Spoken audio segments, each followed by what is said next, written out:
पंडित जी हवे सखी बड़ी विद्वान, नइखे पोथियो के ज्ञान, नइखे पोथियो के ज्ञान।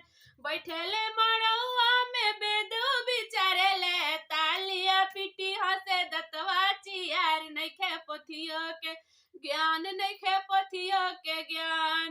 पंडित जी हवे सखी बड़ी विद्वान, नइखे पोथियो के ज्ञान, नइखे पोथियो के ज्ञान।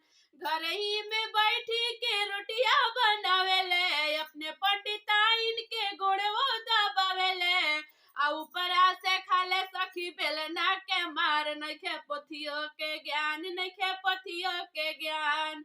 ऊपरा से खाले सखी बेलना के मार, नइखे पोथियो के ज्ञान, नइखे पोथियो के ज्ञान।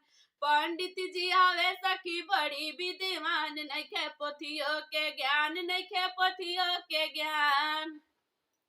दही दुबा छत से थाली सजावेले, दही दुबा छत से थाली सजावेले।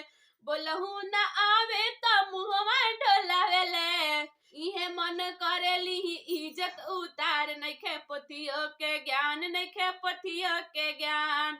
इहे मन करेली इज्जत उतार, नइखे पोथियो के ज्ञान, नइखे पोथियो के ज्ञान।